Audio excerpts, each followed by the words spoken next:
Allô tout le monde, bienvenue au confessionnal. Je le reçois, mais pas comme candidat de Big Brother Célébrité. Pour une fois. Imagine, il est là pour une 3e année, ça aurait été le bout. Pour une fois, je suis pas traumatisé en te voyant. Comment ça va, Danick Martineau? Ça va bien, puis toi, mon bonhomme? Ça va très bien, content de te voir. Mini parenthèse Big Brother, tiens, avant qu'on se lance dans ce nouveau projet-là. Comment t'aimes la saison? Jusqu'à... C'est une bonne saison. Ouais, ça te donne. T'es-tu capable de l'écouter puis d'apprécier ce que tu vois ou Je l'écoute avec moins de légèreté que les autres téléréalités, mettons. Moi, je suis un grand fan de téléréalité. L'amour est dans le pré, je trippe. La voix, je trippe. Et ça me fait rire que la première téléréalité que tu me nommes, c'est l'amour ma préférée. Mais je comprends. Mais OK. Mais Big Brother, mettons, faut que je sois dans un bon état d'esprit. Puis faut que. C'est pas quelque chose que j'écoute avec 100% de légèreté. OK. Mais j'aime ça. J'adore l'angle des clés. Je trouve que c'est un monde infini de possibilités, ça marche. J'avais moins trippé sur le truc des cristaux. Je trouvais que le casino et les jetons, ça marchait en tabarouette aussi. Là, les clés, je trouve qu'on retourne un peu dans un angle de tout est possible et on sait pas quoi exactement, ce qui est très intéressant. C'est très jeu d'évasion, tu sais, là-dedans. Fait que c'est le fun. Ça, c'est pour Big Brother. Mettons, qui tu vois dans ton top 3? Moi, en partant le show, avant même d'avoir écouté un épisode, parce que je la connais puis que je sais que socialement et challenge et intelligence, elle a tout pour réussir, Pascal Marino. Ah ouais, hein? Moi, si j'avais à mettre un 10 sur quelqu'un, je le mettrais sur Pascal Marino. Sinon, je pense qu'il faut donner un high five aux gens qui peuvent se faire oublier. Christophe Dupéré en ce moment. Ah, pour se faire oublier, c'est fait oublier. Ouais. C'est boufflé, tu sais. Fait que non, mais à suivre, mais pour vrai, en ce moment, Pascal Marino, je mettrais beaucoup d'argent sur elle. Puis Gabrielle et Marie-Ève qui jouent très bien, mais elle joue gros. Ouais. Et ça, là, si je pense à mon chum Pat Côté, qui avait commencé tout feu tout flamme dans ma saison, ça dure rarement à long terme. Martin Vachon, dans ton année, tu sais, il jouait gros leader. Je vais vous montrer comment. Il y a juste Mona qui est en train de se faufiler, même si il fait ce rôle-là. Est-ce qu'il y aura repeat? Ça serait incroyable. Moi, j'y souhaite. Hein? J'ai pris pour ma patrie, les champions. Rendu en finale, rendu là, t'as pas le choix d'y donner. Ça serait incroyable. Mais en tant que puriste, là, moi, l'histoire, là, je m'adresse à la production de Big Brother. Je leur ai déjà écrit et donné mon point de vue, d'ailleurs. L'histoire de la clé à Mona, là, qu'elle peut prendre le pouvoir quand elle veut. C'est trop gros, hein, c'est comme gros. avantage. Pour moi, je trouve que c'est beaucoup. J'étais comme, elle était où l'année passée, ma clé, moi? Oui, c'est vrai que ça aurait été ça. Sachant que tu viens de gagner l'année d'avant. Ben, c'est ça, plus. là. J'aurais bien pris un petit avantage, moi aussi. Mais non, c'est vrai que c'était un trop gros avantage. Mais ça ajoute au show. Ah oui, clairement. Puis en même temps, ben, c'est le fun de voir Mona dans le show pour le public, mais je comprends 100%. comme puriste puis comme joueur. J'aime bien Félix Dolci aussi. Il est incroyable. Il a l'air d'un petit Mario Bros quand il saute. Tu trouves-tu? Ouais. Et moi, je suis grand fan de son côté athlétique, de l'athlète qu'il est en général. Mais socialement, il est bon aussi. S'il n'y a pas la fameuse cible de « je suis un athlète, je vais être bon dans les challenges dans le dos », je pense que lui, Pascal, ça serait mes 2 chevaux de course. Là. Ouais, je l'aime beaucoup, Félix. J'ai hâte de voir. Mais ça, en tout cas, c'est pour Big Brother. Là, tu deviens animateur. Malade. D'une télé-réalité. Je suis content. Toi qui aimes les télé-réalités, puis là, t'en animes une.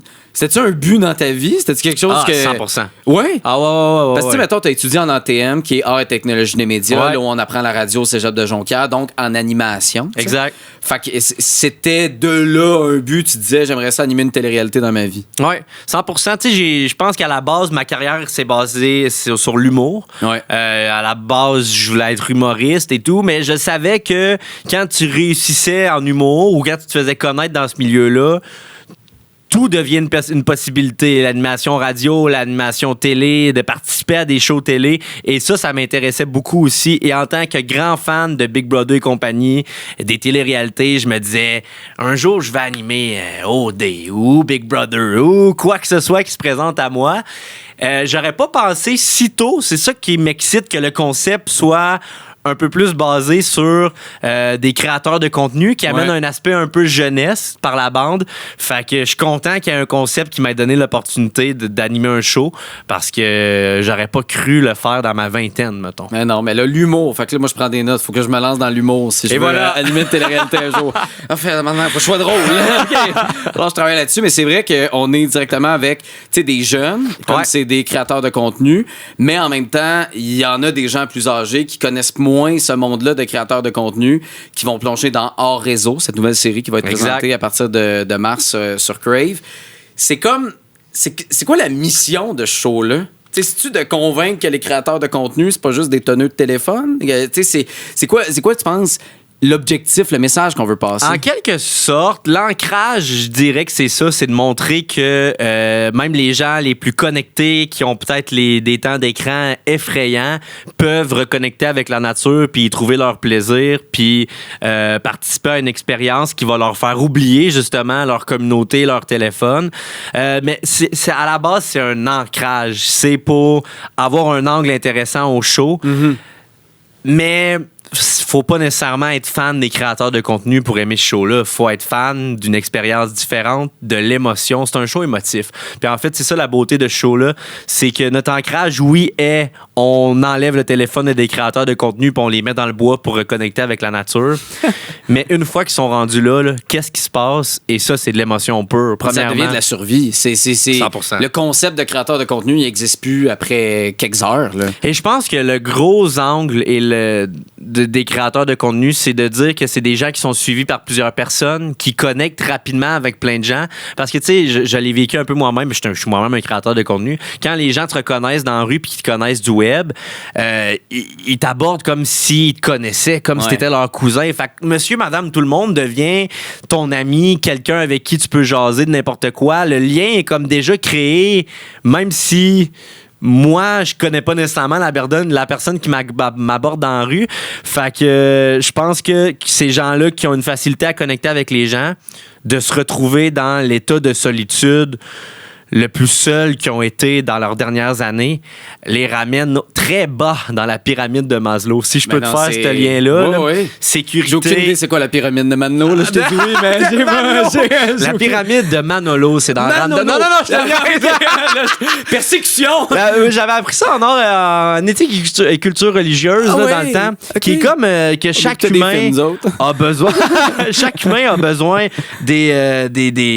les besoins vitaux de l'humain à la base, c'est la sécurité, c'est de se nourrir, on retourne à l'aspect quasiment animal de l'humain de hey, si j'ai pas cette base-là qui est de me sentir en sécurité, d'avoir un toit, de me nourrir d'une façon accessible facilement, si t'as pas ça, t'oublies tout le reste. Et c'est un peu ça hors réseau. C'est des gens qui sont habitués d'être dans une certaine aisance de vie, de pas avoir de la difficulté à trouver ces repères-là, qui là les perdent en un claquement de doigts.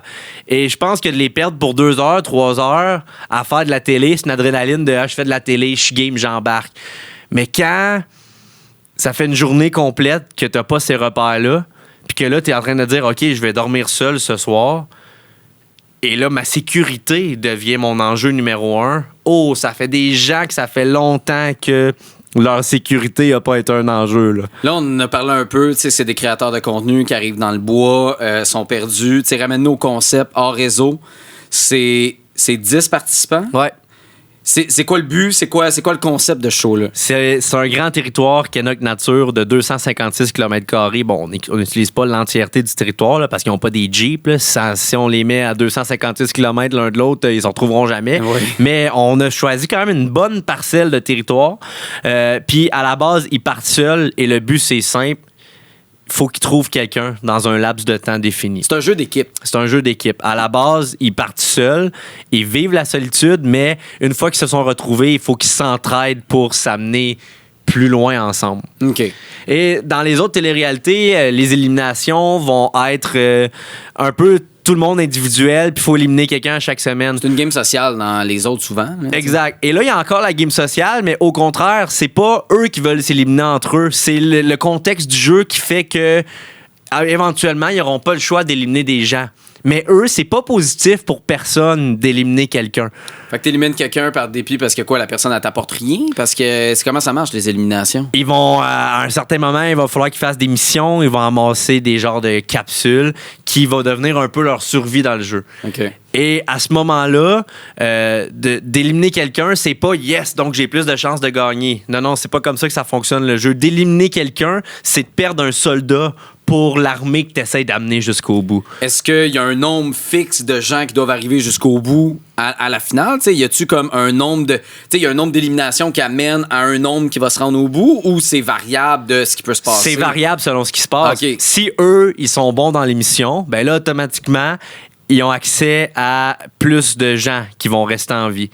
S'ils sont pas bons dans l'émission, ben là, automatiquement, ils ont moins de ressources et donc, il y a des gens qui vont être obligés d'être éliminés. OK. Là, mettons, je résume. Là, ils sont 10, ils sont placés à plein de places. Là, le but, tu veux pas être tout seul. Exact. Fait qu'il faut que tu retrouves du monde.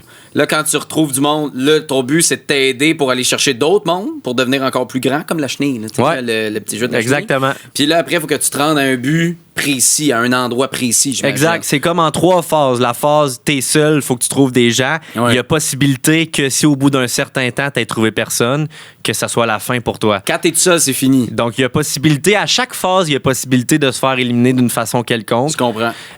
Qui va être définie selon les phases, selon les défis. Après ça, ils sont retrouvés. Là, c'est plus du travail en collaboration pour rester ce groupe-là et pas perdre de plume. Parce que s'ils réussissent pas l'émission, malheureusement, il y a des gens qui vont devoir quitter. Fait que là, au début, t'es seul.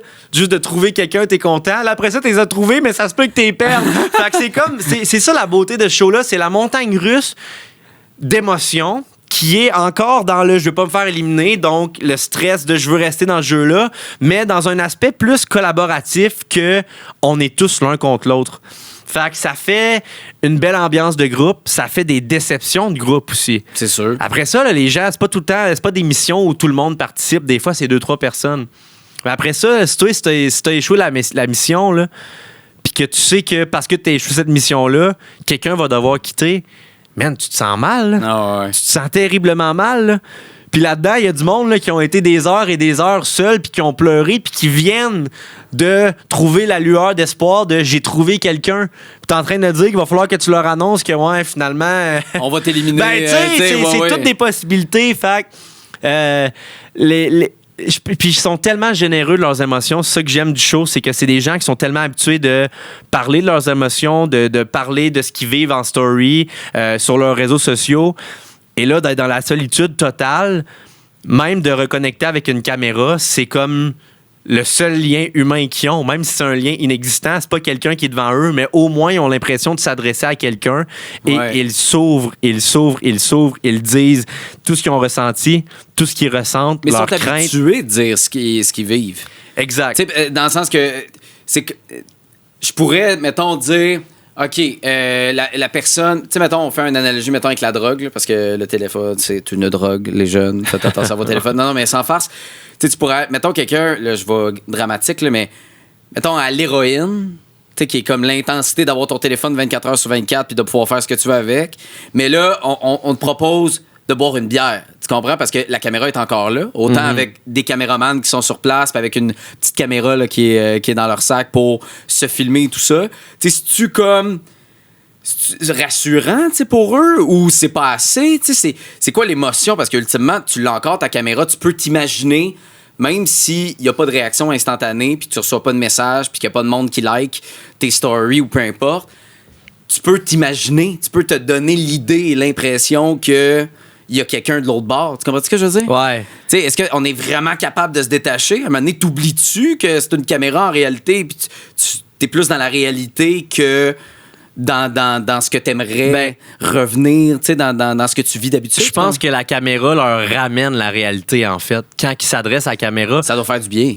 En quelque sorte, mais en même temps, c'est une prise de conscience de... Je suis seul. Tu sais, toute la journée, ils cherchent. Ça doit être l'adrénaline de... Hey, peut-être que je vais trouver quelqu'un, peut-être que ça va déboucher pour moi. Et c'est ça qui fait mal de ce jeu-là, c'est l'espoir. Là. Quand ton espoir n'est jamais satisfait, ça fait très mal. Et je pense que le moment où il s'adresse à la caméra en mode confesse, je pense que c'est là qu'il réalise, hey, en ce moment, je m'adresse seul à une caméra parce que je suis seul. T'sais? Et c'est là que l'adrénaline redescend de toute la journée où ils ont cherché. Et c'est la prise de conscience de man. Je vais dormir seul dans le bois ce soir. Et souvent, c'est là qu'ils cassent en confesse. Parce que là, ils redeviennent plus dans l'analyse de leur journée, dans l'analyse de leur jeu.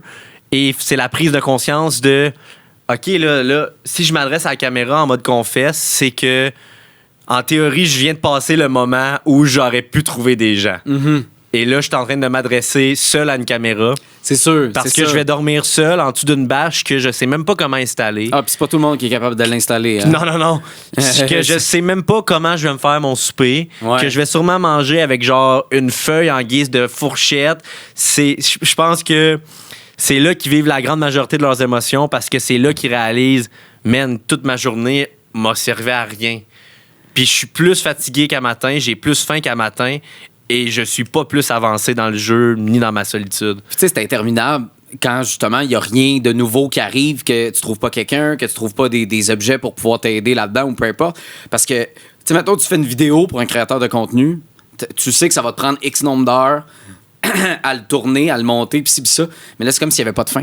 Non. C'est comme s'il n'y a pas de fin, puis là, tu continues à faire ta vidéo, puis là, on dit non, il manque de contenu, hein? Il manque de contenu, puis là, il faut que tu continues à produire, puis à parler quand toi, là, t'aimerais ça être dans ton divan, puis pouvoir faire d'autres choses, puis d'être en liberté. Il y a aussi ça qui crée comme clash. Comment vous avez trouvé votre monde, le casting, dans le sens, c'était quoi parce que c'est un gros casting, là. C'est des gens qu'on voit beaucoup sur les médias sociaux.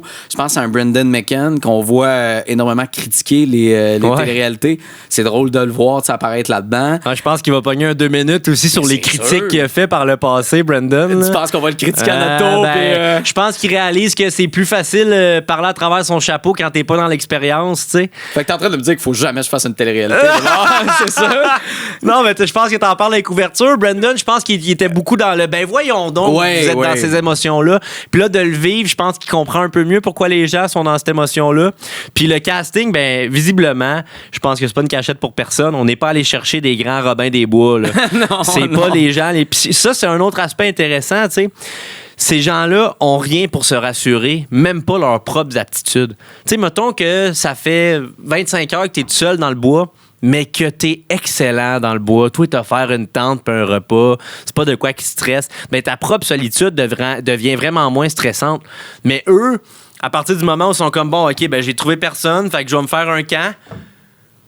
Là, t'es tout seul. Fuck! Il n'y a rien de rassurant là-dedans. Ça devient un autre problème qui est aussi gros pour eux que être seul parce qu'ils sont pourris.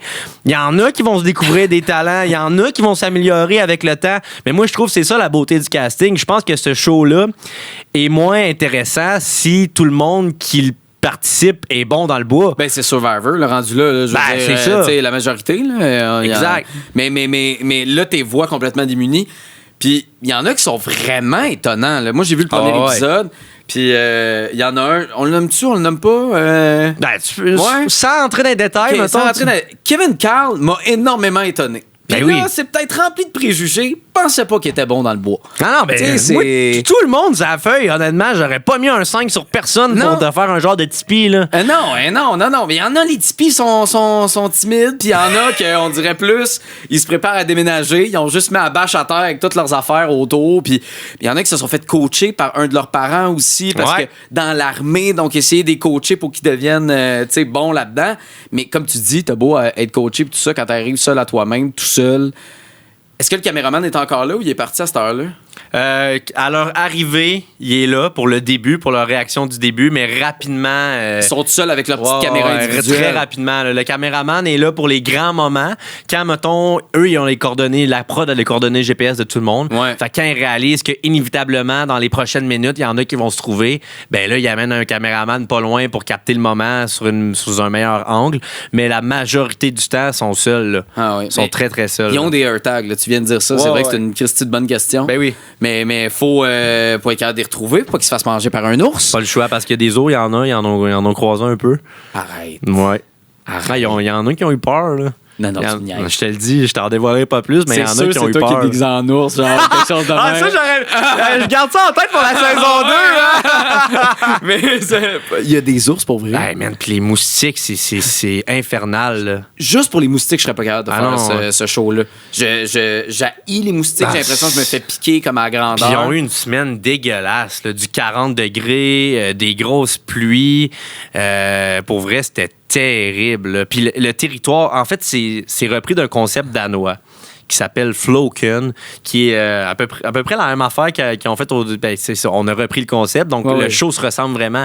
Mais au Danemark, là, leur terrain sur lequel ils vivent, puis il faut qu'ils se retrouvent, c'est vraiment pas ce qu'eux ont vécu. Là. Au Danemark, ils ont eu la version easy. Là. C'est comme des grands champs de vaches avec un peu d'arbres, mais mettons que t'es en haut d'une montagne, tu peux voir extrêmement loin au Danemark. Fait qu'il y en a qui ont eu des bons avantages. La forêt de Kenok Nature, man, là, C'est dense, là. Ah oui, mais moi, c'est Charles-Antoine qui commence littéralement les 2 pieds dans l'eau, tu sais. Man. Puis de l'eau, il y en a, puis je pense que mouillé comme la veille. Ah, ou, puis tu vois pas 200 mètres devant, là. Non, mais par exemple, il y en a un des candidats dans le premier épisode, vous allez voir, qui a écrit ce petit bon truc que je ne savais pas, que faut faire pour être capable de trouver quelqu'un, qui est de crier, genre, pour se faire entendre. Puis plus t'arrives tard dans la journée, plus ta voix porte loin. Tu savais de ça? Non. J'avais aucune idée que ça existait. Moi, en cas de doute, je savais rien. Non, fait que toi, on t'aurait jamais vu comme candidat d'art réseau. J'aime dire que je suis content de l'animer, celle-là. Ouais, parce que je suis un gars game dans la vie. Mais l'idée de dormir seul dans un bois que je connais pas m'effraie énormément. Et je pense que tu l'as dit, il y en a qui se sont préparés, ont demandé des conseils de professionnels et tout. Et même ceux qui sont arrivés avec un mindset de je suis prêt, je me suis préparé. Tout le monde a pogné un 2 minutes de oh boy. Ouais. Ah non, tu peux, en fait, je pense pas que tu peux te préparer à ce type de solitude-là. Comme je le disais, là, tu reviens à la base, là, la sécurité. Tu sais, quand ta sécurité est un enjeu. De là. Construire, puis de s'occuper de soi, là. Ah, man, ça me fait rire parce que c'est comme si je disais j'avais besoin de quelqu'un pour vivre. Puis comme ma blonde s'occupe du balado, puis elle me fait des signes de tête de oui. ça me met un peu dans... Non, mais tu sais, d'être seul, de tout faire par toi-même, puis de faire comme... Je peux pas Uber Eats, là, ça, je peux pas rien faire, tu sais. Première question qui m'est apparue, parce qu'il arrive très habillé 5 à 7 au début de la télé-réalité. Ouais. As-tu qui ont mis du parfum? Qui ont fait cette erreur-là de se mettre du parfum par réflexe. C'est sûr que oui. Là. C'est sûr? C'est sûr que oui. J'ai pas souvenir. Ça fait quand même un bout que j'ai écouté les épisodes. T'as pas souvenir d'eux parce que attire bébite x1, c'est bien le parfum ou le savon. Ou le... Hey, mais man, moi te dire, là, moi je l'ai vécu ce bois-là, je suis allé dedans, puis peu importe ce que tu fais, parfum, pas parfum, chasse moustique, pas chasse moustique, tu vas en avoir plein le fiac des bébites, là, c'est sûr. Tu t'en vas direct là-dedans. Non, c'est terrible, là. C'est un envie. Pour vrai, puis ils ont eu une semaine tough, là. Tu sais, il aurait pu avoir une semaine où il faisait pas si chaud, où il pleut pas, où il y a moins de moustiques. On aurait dit que tout s'est rassemblé pour leur donner l'expérience à 115%. Là. Puis à un certain moment, ils viennent qu'à accepter des trucs qui se plaignaient au début parce qu'ils ont des plus gros problèmes. Là. C'est ça la beauté. Là. Ben, il y a comme aller aux toilettes. Ouais. Aller aux toilettes dans le bois, avez-vous déjà pensé faire ça? C'est de la merde, c'est le cas de le dire. Puis ils n'ont aucun échappatoire, tu sais. Qu'est-ce que tu veux dire? Dans le sens, il n'y a pas de toilette? Non, mais genre, ils ont juste aucun échappatoire au début quand ils sont seuls. Là. Ils peuvent abandonner. Là, dans le sens, ouais, ils peuvent. Ouais, mais... Non, mais je parle dans le sens que quand ça devient tout ce que tu penses, hey, je suis seul, puis le mode panique. Mettons à Big Brother, là, tu sais, mettons, il y a des moments où j'ai paniqué à Big Brother, mais j'ai mon petit iPod. Ouais. Je peux sortir, prendre l'air sur la galerie, écouter de la musique un peu, ça te ramène. Là, ils ont rien, man. Ils ont pas de livres, ils ont pas de iPod, de musique, ils ont pas de sel. Ils ont rien d'autre, là, que... de regarder autour. Ah oui, puis leur petite caméra. Ouais. C'est sûr qu'à un moment donné, tu reviens. C'est pour ça, tu sais, je disais ça au début, tu pars de ton téléphone en tout temps, tu parles à ta communauté, à revenir à la caméra. Ça doit tellement être, tu sais, la petite bière de comme, OK, j'ai ma mini-dépendance qui est ma caméra, puis je peux leur parler, puis ça me ramène un peu à cette réalité-là. C'est sûr que ça doit faire du bien d'avoir une caméra. Ultimement, c'est leur seul échappatoire qu'il y a. Ben, puis il doit avoir du contenu dans le vide, là. Tu sais, du contenu de genre, j'ai besoin de parler à une caméra, puis ça va me faire passer le temps. En même temps, je pense que ils apprennent à justement accepter la situation dans laquelle ils sont mis. Mm-hmm. Mais au début, il y en a qui sont super gênés, je pense, de se sentir déboussolés devant la caméra. Je pense que tu dis que c'est comme leur seule accroche, puis ça doit leur faire du bien. C'est le contraire. Mais des fois, le contraire. Ils ont honte. Des fois, ils sont comme, hey là, je suis en train de perdre le contrôle complètement. Je suis en mode panique. Puis, tu es en train de me dire que possiblement que ça va faire la cote du show. C'est pas nécessairement rassurant, ça, là. Tu sais, il y en a un, entre autres, dans le premier épisode, qui pleure et se rit de lui ou de elle-même parce que what the fuck de rire. Il y a des moments incroyables de réalisation de OK, je suis en train de vivre ça. Là. Mais tu sais, ça, quand t'es un influenceur créateur de contenu, tu peux recommencer ta take. Tu n'es pas obligé de montrer cette parcelle-là de ta vie, tu sais. Mm-hmm. Puis c'est beaucoup ce qui est des fois reproché, mettons, aux créateurs de contenu, de juste nous montrer une parcelle.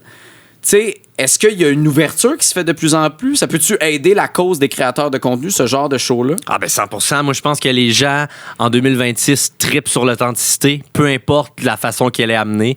Et dans ce show-là, c'est inévitable qu'ils soient authentiques. Ils n'ont plus le contrôle. Et je pense qu'à un certain moment, ça les fait paniquer parce que justement, c'est des gens qui sont habitués de faire leur montage, d'avoir 100% le contrôle de leur image. Fait qu'au début, quand ils réalisent que là, ils sont en mode panique, puis qu'ils n'ont plus le contrôle sur leur image parce qu'ils sont plus capables de se sentir eux-mêmes puis de s'endurer, je pense qu'il y en a que ça les fait paniquer. Puis là, il y a des menaces à l'abandon là, qui sont comme « Hey, je sais pas si je suis capable, je pense que je veux quitter, nanana. » Et des fois, il y en a que la seule solution à ce mindset-là, ils sont pas capables de s'en sortir. Il y en a qui ont la chance de trouver quelqu'un, puis que là, à ce moment-là, ils ont comme la réalisation de eux il y a 1 heure, là, puis qui sont comme... J'étais rendu loin, là. Puis je pense que à ce temps qu'ils l'ont vécu, c'est le moment le plus tough du show, c'est la solitude, je te le confirme. Et je pense que... Mais quand tu te retrouves avec quelqu'un avec qui tu t'entends pas, ça doit pas être c'est facile. exactement là que je m'en vais, mon homme. Je pense que si tu donnes le choix à tous ces participants-là qui ont vécu la solitude, aimes-tu mieux être seul ou être avec la personne que tu haïs le plus sur la Terre? Je pense qu'ils te donnent toutes la même réponse, puis ils choisissent la personne qui haïsse le plus sur la Terre. Ouais. Ah ouais, man, c'est... Ah ouais. Vraiment, là. Vraiment. J'essaie de penser en ce moment à la personne que j'aille le plus. Puis là, je me dis, j'ai-tu le goût, tu sais, entre être seul et être avec la personne que j'aille le plus? Là, mettons, je te snap, là, Cloud, puis là, tu tombes seul. Là, c'est correct, mais imagine, ça fait 24 heures que t'es seul. Oui, exact. Puis t'as pas, comme tu dis, t'as pas d'échappatoire. C'est pas. T'as rien, là. Je suis seul à me couiller, mais j'ai accès à mon Netflix, à mon Crave, puis je peux écouter des émissions. Là. C'est non, pas ça. T'as rien. Puis en plus, eux, veux pas, c'est des gens qui sont habitués de réussir, c'est des gens qui sont habitués d'avoir contrôle sur leur truc. Ouais. Puis eux, quand ils trouvent personne, ils le prennent comme un désaveu personnel. Là. Voyons, je suis bien poche. Pourquoi je suis poche de même? Pourquoi je suis pas capable de trouver quelqu'un? Mais au final, ça t'appartient pas. Mais oui, comme tu dis, c'est des gens qui sont pas habitués d'être dans ces situations-là. Ils ont tous beaucoup d'abonnés, leurs affaires marchent, les vidéos, c'est rare qu'ils fonctionnent pas. Ils sont habitués que ça fonctionne. Fait quand ça fonctionne pas dans une situation X, que tu pensais que ça allait être facile, parce que tu dis, ben voyons donc, c'est de marcher dans le bois puis de trouver du monde. Oui. On va être capable d'arriver là, mais finalement, l'enjeu, il est plus grand. Est-ce que des fois, ils s'entendent pas? Y a-tu des candidats qu'on sent la friction en regardant l'émission? Je pense que c'est inévitable. Ouais. C'est inévitable et surtout dans ces conditions-là. Tu sais, je pense que dans un show comme Big Brother, tu peux endurer longtemps quelqu'un que tu ressens moins parce que il y en a d'autres dans la maison. Ouais, exact. Il y a une façon d'aller dans une autre pièce. Mais dans ce show-là, avec l'accumulation de la fatigue, de tu dors au sol sous la pluie avec les bébites, tu manges très peu.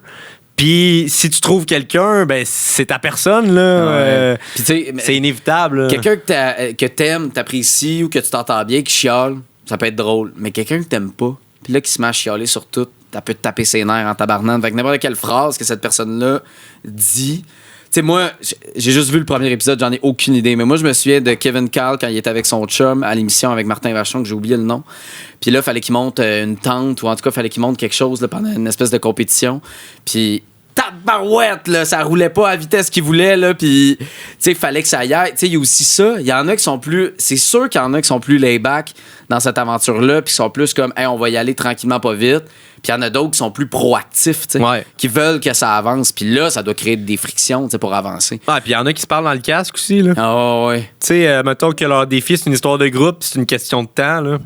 Et eux, ils ont plus de filtre, là, sont épuisés, ils essayent juste de réussir quelque chose parce que ça fait 3 jours qu'ils ont l'impression qu'ils sont capables de rien faire. Ouais. Là, si toi, tu me tires vers le bas, là, hey man, arrive en ville. Là. Moi, ça fait 3 jours que j'attends une petite victoire quelque part, là, tu sais. Là, il y a des capsules qui vont devoir ramasser avec de l'argent. De 1 à 12 000 qu'il y a dedans, c'est ça. Avec cet argent-là, dans le fond, c'est pour gagner à la fin? Cet argent-là va servir à quoi? Ouais, c'est comme le lot final. Okay. Ça tourne autour de ça. Et les capsules, en quelque sorte, qui peuvent gagner deviennent aussi, en quelque sorte, leur survie dans le jeu. Fait que c'est vraiment ça le but. Les missions, c'est dans le but d'accumuler les capsules qui, elles, contiennent l'argent. Fait que une fois qu'ils se sont retrouvés, ça devient vraiment central dans le jeu. Là. OK. Puis là, avec ça, donc, on se rend au bout. Il y a de l'argent qui est ramassé. C'est de l'argent qui va directement aux participants de hors réseau? C'est ça le prix? C'est ça le cadeau? Ouais, je veux pas tout vous dévoiler, mais il y a des twists en lien avec les capsules. Ils vont avoir des grandes décisions à prendre. Je veux pas, à un moment donné, on veut qu'il y ait réflexion, qu'ils prennent des décisions pas faciles. Et ils vont trouver ça tough parce que déjà qu'ils sont mis dans une situation tough, d'avoir des décisions de jeu, entre guillemets, à prendre, ça devient beaucoup pour eux. Là. Ils sont comme, hey, on est déjà dans le schnout jusqu'aux oreilles. Puis là, en plus, tu me dis qu'il faut prendre une décision de groupe, qu'il faudrait s'entendre sur telle affaire. Tu sens qu'il embarque un peu là-dedans à reculons, là, parce que, en même temps, c'est normal. Là, c'est des décisions tout le temps pas faciles à prendre, peu importe la télé-réalité, que ce soit mettre quelqu'un sur le bloc ou éliminer quelqu'un ou quoi que ce soit. Fait que, surtout dans la situation qu'ils sont, là, tu sens que des fois... ils veulent se prononcer, en même temps, ils sont à bout. C'est un mix de beaucoup de trucs, là. Mais tu deviens raw aussi à tes émotions parce que t'as pas de confort zéro. Là, tu disais tantôt que tu voudrais rien savoir d'être participant et t'es bien content d'être animateur. Mais sûrement que je serais game, parce que c'est une méchante expérience. Mais t'es game, je veux dire...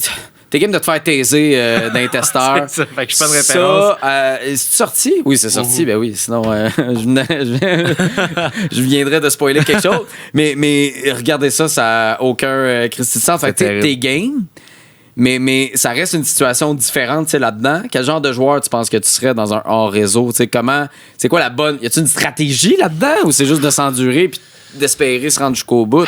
Je pense que c'est d'y aller une heure à la fois. Une journée à la fois, de pas trop se projeter dans le fait que, ouf, il en reste long, les heures sont longues, les journées sont longues, puis c'est quand même plusieurs jours qui sont dans ces situations-là. Moi, ma stratégie, ça serait d'être actif. Il y a des gens qui, dans le mode panique un peu, surtout au début, quand il faut qu'ils se trouvent entre eux, vont plus savoir de quel bord aller, vont plus savoir ce qui les aide ou ce qui les aide pas, vont être complètement déboussolés sans vouloir faire d'un mauvais jeu de mots. C'est très bon. Mais pas capable de lire là, moi non plus, mais moi non plus. Puis leur réaction va être, hey, si je bouge par là, peut-être que je me nuis, peut-être que je m'éloigne de quelqu'un. Donc il y a des gens que leur réflexe, ça va être, je m'assois, puis j'attends, puis je prie. Oui, mais en même temps, je comprends, là. Mais, mon Dieu, ouais. Mais il y a du monde, vous allez le voir pendant le show, il y a du monde qui sont très actifs, qui, s'ils avaient utilisé la stratégie de rester là, ce serait probablement fait trouver. Ah, je comprends ce que tu veux dire. C'est que des fois, tu t'en vas dans le sens inverse, puis tu t'éloignes possiblement de tout le monde. Fait qu'il y a des gens, là, que cette idée-là, que leur action... qui leur prend toute l'énergie qui leur reste à ce moment-là, leur nuise... C'est impossible. Fait qu'eux, ils vont faire « Hey man, je m'assis là et je fucking prie. Puis si c'est pas ça, ben ça sera tout. » Il y a des gens, ils paniquent, là. Et il y en a que c'est payant. Toi, tu ferais pas ça. Non, moi, non, mais pour vrai, j'oserais quand même l'action. Ben oui, mais au pire, mais quelque chose. Mais tu sais, identifie ton camp, montre que t'es là. C'est ça que je te dis, man, la forêt est tellement dense. Moi, j'ai été sur les lieux, puis je suis comme, hey, je vois pas comment je peux m'identifier au loin à quelqu'un. Au Danemark, il y en a un, il y avait des grosses bâches, une genre de grosse bâche bleue. Fait qu'ils installent ça après les arbres, puis tout, puis là, le monde peut voir ça au loin, parce qu'au haut de la montagne, tu vois 1 kilomètre plus loin. Kenok Nature, il y a rien de ça, man. Il y a rien de ça. Pour vrai, mettons qu'on est de mauvaise foi, puis tu regardes des images, t'as l'impression qu'ils sont tous à la même place, tellement que la forêt, c'est tout pareil. Fait que c'est facile de se perdre. Ah non, t'as l'impression que le territoire il est gros de même parce que c'est les mêmes arbres, les mêmes arbres. Dans le sens, il n'y a pas de changement de décor. Non, c'est la même affaire. Fait que c'est facile de se perdre. Je comprends même pas comment ils ont fait pour se déplacer dans ce bois-là avec les sacs qu'ils ont. Ouais. Moi, j'ai été dans le bois, puis le 3/4 du temps, il y a tellement d'arbres que tu peux pas passer entre avec un gros sac de même. Fait que non seulement il était dans un grand bois, il fallait qu'il se retrouve, mais en plus, il fallait qu'il trouve des chantiers praticables qu'il n'y a pas partout, qui c'est pas nécessairement ce qui les amènerait le plus rapidement du point A au point B, mettons, qu'ils pouvaient piquer au travers. C'est tough, là. Puis le gros sac, c'est pesant aussi. Ah non, c'est pesant, mais c'est les arbres. C'est de marcher, de pas se faire mal, de se faire piquer les moustiques. Moi, ça pourrait me tuer. Ton rôle, tu leur parles par le walkie-talkie, tu leur donnes des consignes. Exact. Tu leur rappelles qu'ils ont X nombre d'heures pour faire telle action ou peu importe. Sinon, as-tu d'autres missions? C'est quoi qu'on va devoir faire pendant cette saison-là? Moi, je suis surtout, comme tu dis, en support. C'est moi qui leur donne les indications, les prochains défis. Des fois aussi, s'il y en a qui réussissent dans le moment où ils sont seuls, qui réussissent un tel défi, je vais peut-être créer une communication entre eux et quelqu'un d'autre. OK. Mais rendu là, ta communication, elle vaut quoi si t'es pas capable de le localiser sur la map? C'est sûr. Donc, c'est ça un enjeu. Et des fois, ces connexions-là créent des beaux moments où juste de parler à quelqu'un, eux, ils vont être tout émotifs. Ils sont comme, t'es là, t'existes, il y a d'autres mondes pour vrai. Il y en a qu'à un moment donné qui sont mis à douter. C'est-tu un prank, là? Je suis toute seule? Ça, c'est Big Brother, le piège. Tout fucker le monde. Puis là, plus personne veut faire une télé-réalité. Exact. Crime, je dois me faire niaiser. Mais imagine, là, il y en a des fois qui réussissent à avoir une connexion. Et là, c'est l'espoir de yes, enfin, je vais trouver quelqu'un. Si ça arrive pas, man, il n'y a rien de plus démoralisant. Je pense que c'est encore plus démoralisant que si t'as jamais parlé à cette personne-là, tu sais. Ben non, c'est clair. Mais juste, mettons, tu sais, ça fonctionne pas, t'es tout seul, puis de voir l'équipe qui vient te chercher, l'équipe technique, là, puis là, tu fais comme, c'est fini. Puis là, faut que tu retournes chez vous. Hey, tu veux pas ça, là? Tu sais, d'un côté, comme ton aventure termine, mais d'un autre côté, tu veux pas ça. Tu veux vivre l'aventure le plus possible. De la façon, je vais le mettre je vais l'expliquer large là, pour pas teaser quoi que ce soit ou dévoiler quoi que ce soit. Ouais. Parce que ça dépend tout le temps de eux comment ils jouent le jeu. Si tout le monde se trouve, puis tant mieux, puis ça fait partie du jeu. Mais de la façon que le jeu est construit, c'est possible que tu rentres dans ce bois-là, puis que 2-3 jours plus tard, tu ressortes puis t'as vu personne. Là. Arrête. Ouais. Ah ouais. C'est possible que t'aies jamais même entré en communication avec personne si t'as pas réussi à faire le défi qu'on te proposait pour avoir une communication ou tatati. Tu pourrais gagner en étant seul tout le long? C'est un jeu collaboratif. Okay. Si tu veux gagner, il faut que tu trouves du monde. OK, parfait. Mais de la façon que le jeu est construit, ça serait possible que quelqu'un sorte de ce bois-là et ait aucun nom d'un autre candidat de show. Là. C'est bon. C'est crazy, là! C'est bon, c'est épouvantable. C'est un cauchemar. Même, moi, c'est quand... Tu sais, parce qu'on en voit là, qu'à un moment donné, ils vont se voir, ils vont se croiser, puis finalement, ils se trouvent. Et ils ne savent pas du tout c'est qui, parce que là, tu sais, toi, tu te dis, c'est sûr, je vais connaître... T'sais, parce que tu comprends le casting. Probablement que le concept est vendu de vous êtes des créateurs de contenu, il y a d'autres créateurs de contenu, vous allez vous trouver, nanana. Fait que tu te dis, crime, créateur de contenu, c'est sûr que je vais te les connaître. Mais quand tu vois la personne, puis tu sais pas c'est qui, là, ou que cette personne-là te tapait ses nerfs parce que tu regardais ses médias sociaux, ça peut arriver, ça arrive là, des fois. Là. Oui. Puis là, il faut que tu apprennes à cohabiter aussi avec ça. Il doit tellement avoir un mix feeling. Je comprends que tu dis que t'aimes mieux être avec quelqu'un que t'aimes pas que d'être seul. Mais ça doit tellement être difficile mentalement à gérer tout ça. Puis vraiment. C'est super excitant. T'as vu les émissions? Ouais. Qu'est-ce que tu peux nous dire? Qu'est-ce qu'il faut surveiller dans ce parcours-là d'épisodes de cette première saison-là d'Art Réseau? Ben, j'aime beaucoup le fait que le jeu est divisé en 3 phases, ce qui fait quasiment comme si c'était pas comme si c'était 3 saisons différentes, mais tu comprends, il y a un changement de ton à chaque phase, les objectifs sont différents, leurs réactions. Après, tu cries après, puis mais tu sais, fait que je pense qu'au début, on est beaucoup dans l'empathie de leur solitude, dans l'empathie de la situation dans laquelle ils sont mis. Je pense que les candidats ont tous la même réalisation de ouf, ça va être beaucoup plus tough que je pensais. Après ça, il y a comme un effet effervescent dans la phase 2 de hey, on s'est trouvé, on est un groupe, c'est bien excitant que là, après tant de solitude, on puisse travailler ensemble dans un but commun. Et rapidement, cette énergie positive-là se transforme en fuck, on a été pas bon. Et là, il va falloir que du monde parte. Et, fait que c'est beaucoup de montagnes russes. Et c'est ça qui est bon de ce show-là. L'angle est différent des autres téléréalités par la collaboration. Mais l'émotion qu'on retrouve parfois dans d'autres téléréalités par les évictions est tout aussi présente. Fait que je trouve que c'est comme un tout autre angle, tout en gardant l'émotion pure qui est amenée par ces jeux-là.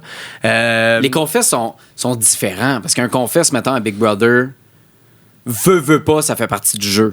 Ouais. Ça fait partie de, la job de la célébrité qui est là parce que tu vas être Bob Lee ou whatever, tu vas être dans ton casting. Mais 2, parce que si tu te rends jusqu'au bout, le jury voit ce que tu dis, voit ton espèce de... C'est un journal intime, tu sais. Mm-hmm. Mais là, c'est pas ça. Là. Le confesse devient vraiment je me confesse, exact. Et je dis ce que je vis, mes émotions. C'est ça. C'est purement émotif. C'est pas nécessairement dans la stratégie ou à certains moments quand là, ils ont des grandes décisions à prendre.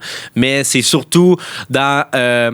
en fait, le confesse, surtout au moment où ils sont en groupe, devient leur moment de solitude où là, ils peuvent s'ouvrir sur comment ils vivent ce qui se passe en groupe. Parce qu'en groupe, tu veux pas déplaire, tu veux pas créer de friction. Automatiquement, il y en a parce qu'ils sont fatigués, ils ont faim, blablabla. Mais le confesse devient leur petit moment pour s'ouvrir sur justement comment ils vivent ce show-là, comment ils vivent les épreuves qu'ils ont eues. Puis non, je trouve que l'angle de l'entraide, tout en gardant l'effet de on a des grandes décisions à prendre des autres téléréalités, c'est tellement différent. En fait, j'ai pas un autre show qui me vient en tête qui a cet angle-là. Puis c'est ça que je trouve le fun de leur réseau. T'sais. On les détache de leur réseau. T'sais, c'est ça le principe. On enlève le téléphone. As-tu l'impression que toi, Danick, t'es attaché à ton téléphone? T'sais, je comprends que t'es créateur de contenu, mais tu le vois-tu que ça fait partie de ta vie comme trop souvent? As-tu l'impression que t'es accro à cet appareil-là? Ben, c'est sûr, comme tout le monde. Ouais. Je pense que j'ai une certaine conscience en lien avec ça, dans le sens que j'essaie de pas trop le prendre dans des situations où sociales ou quoi que ce soit, ou en écoutant du Netflix avec ma blonde. Je trouve que non, mais tu sais, des fois, c'est trop facile d'avoir tout le temps ça sur le côté. Puis ça tue le moment. Là, comme moi, je dis à ma copine qui est coursière, donc qui est souvent sur son téléphone parce qu'elle travaille tout le temps on the side. Je dis, tu sais, quand on écoute une émission puis t'es sur ton téléphone, j'ai l'impression d'écouter l'émission seul. Là. Je comprends là, qu'on s'en fout si tu manques 2 lignes, mais pourquoi on prend la peine de l'écouter ensemble si au final, tu comprends? Fait que je suis quand même sensible à ces trucs-là. Et moi, c'est vraiment Big Brother qui m'a fait les plus grandes réalisations en lien avec ça. La raison pour laquelle je suis sensible aujourd'hui. Moi, en sortant de Big Brother, quand j'avais gagné la saison 4, j'avais fait 82 jours. Et en sortant, de parler à quelqu'un qui m'écoutait, en fait, ça me fâchait tellement de parler à quelqu'un qui me donnait pas le contact visuel parce que ça faisait 3 mois que je parlais dans le blanc des yeux de quelqu'un à qui j'avais toute l'attention. Puis je pense que c'est quelque chose qu'il faut faire de plus en plus attention. Ouais. Puis les candidats l'ont réalisé. Je pense qu'ils en ont retenu beaucoup de bien. Ils ont créé des connexions tellement fortes en si peu de jours du fait qu'ils sont mis dans une situation terrible et qu'ils la vivent tous ensemble, mais aussi du fait que à ce moment-là, tout ce qu'ils ont, c'est les autres. Mm-hmm. Fait que, man, ils ont vécu des fous rires. Ils disent, ça fait des années que j'ai pas ri de même. Mais pourquoi ça fait des années qu'on n'a pas ri de même? Pourtant, on se regroupe entre amis encore. Mais on n'est jamais tous là pendant des heures et des heures de temps. À un moment donné, quelqu'un va déconnecter sur son cell, faire ses petits trucs. Là, eux, ils l'ont vécu, le feu de camp de on n'a pas de téléphone puis on n'a rien de mieux à écouter que l'anecdote de merde. Mais des fois, une anecdote de merde, on amène d'autres bonnes qui créent un excellent moment, tu sais. Pourquoi? Tu sais, mettons, moi, j'ai pas fait de télé-réalité où j'avais pas mon téléphone, mais mettons, j'ai eu mon congé de paternité, moi, je l'ai pris, là, tu sais, sur 12 semaines. Puis tout l'été, puis là, tous mes médias sociaux étaient débranchés. Tu sais, Instagram, Facebook, TikTok, tout ça, là, je les avais désinstallés, là, même. Là. Okay. J'étais comme, moi, je vais prendre une pause de ça. Christy que ça a fait du bien, le plus grand bien du monde. Mais quand on revient puis on se dit go, parce que bon, ma job, entre autres, oblige, là, c'est 80% un prétexte, là, mais tu sais, la job oblige, t'as pas le choix, faut que t'aies ça. Pourquoi on revient avec une telle intensité quand on le sait qu'on était bien dans l'autre zone? Tu sais, comme, je suis convaincu que ces gens-là, ça leur a fait du bien. Ouais.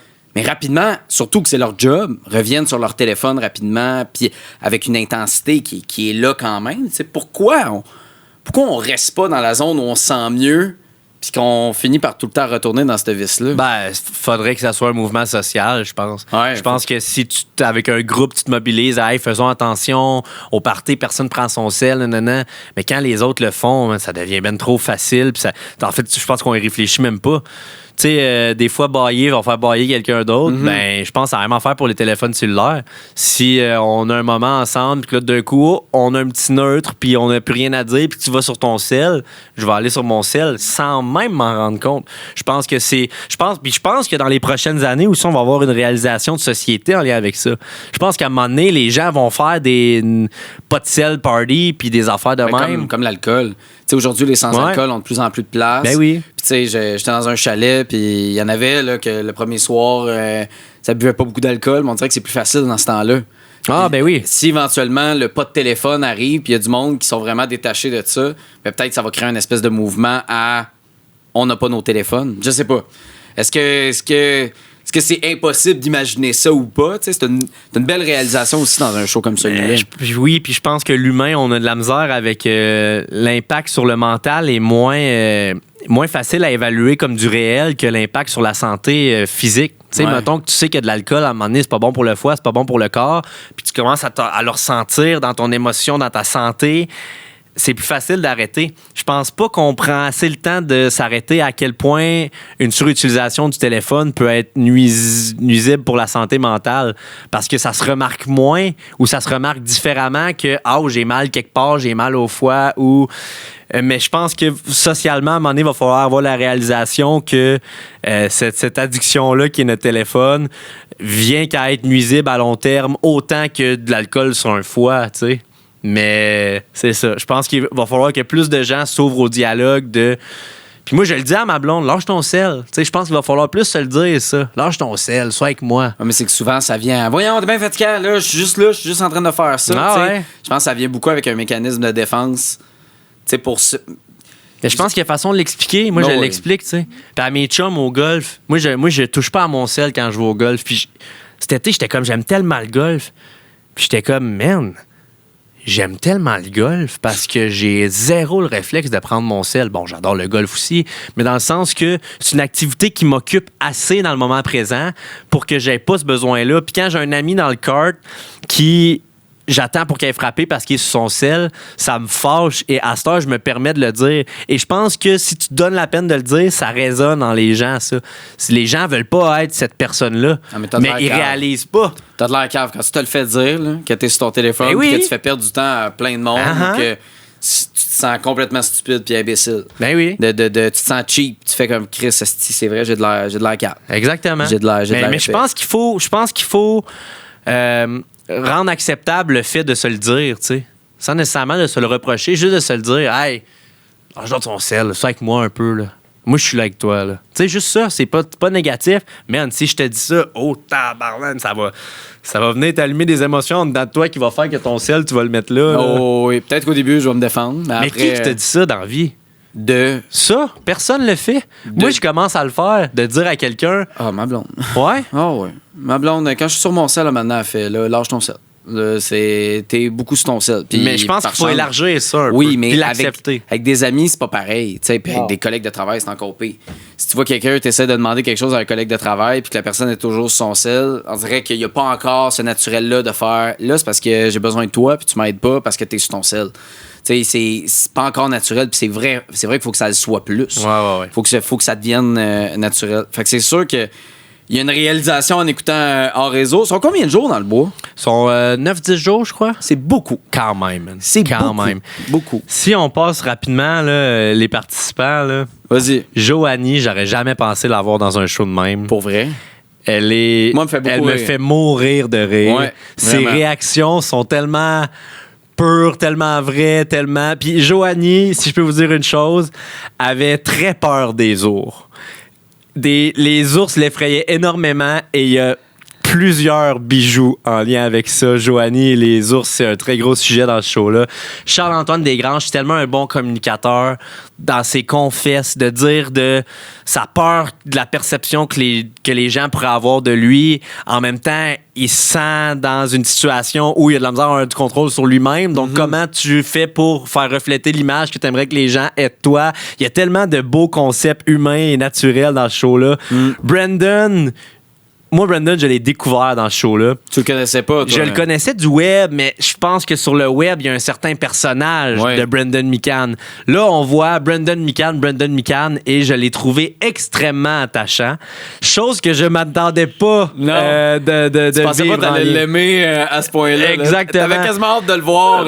J'étais quoi? C'est ça, tu sais. C'est parce que surtout qu'il en parle tellement, lui aussi. De le voir le vivre, c'est tellement un beau...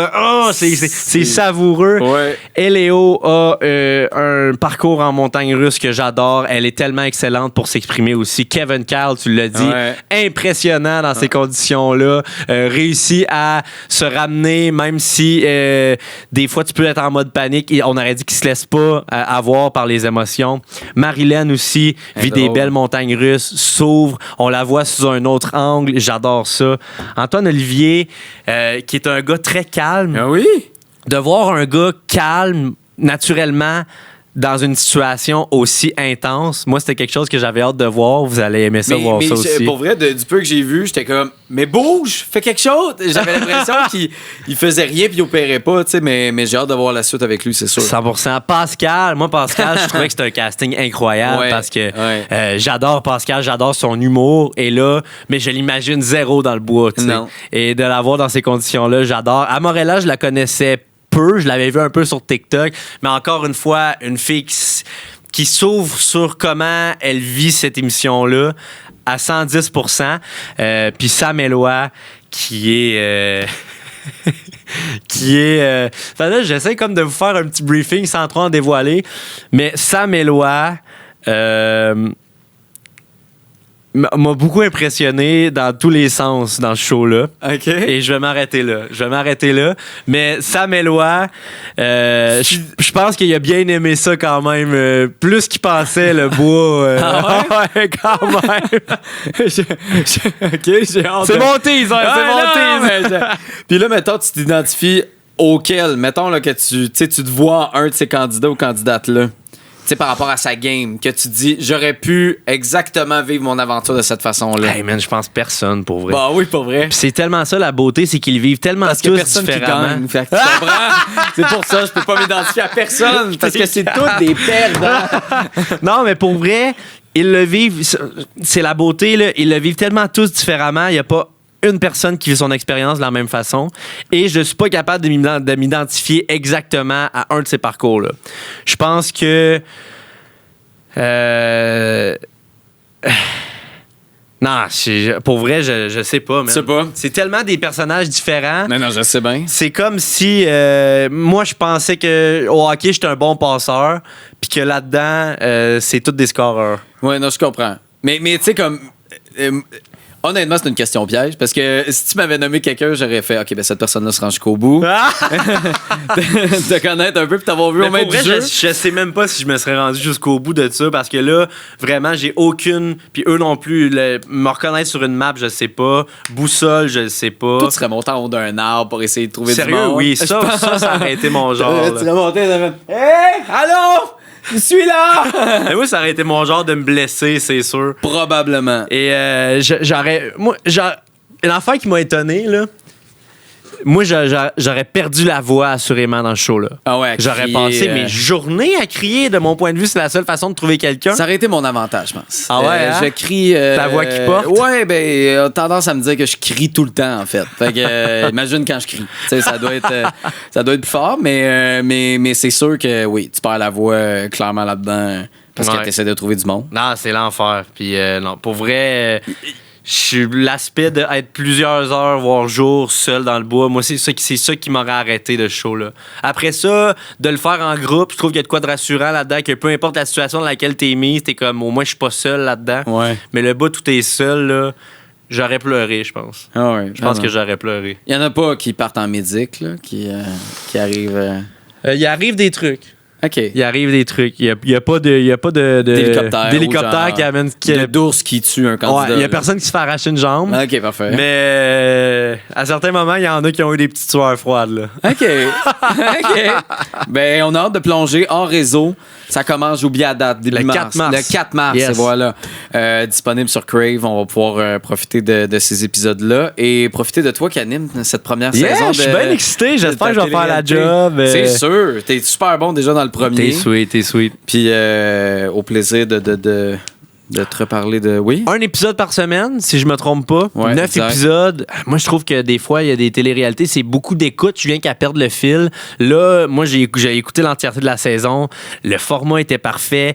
Le changement entre les phases aussi donne un petit changement de ton qui fait que c'est moins répétitif.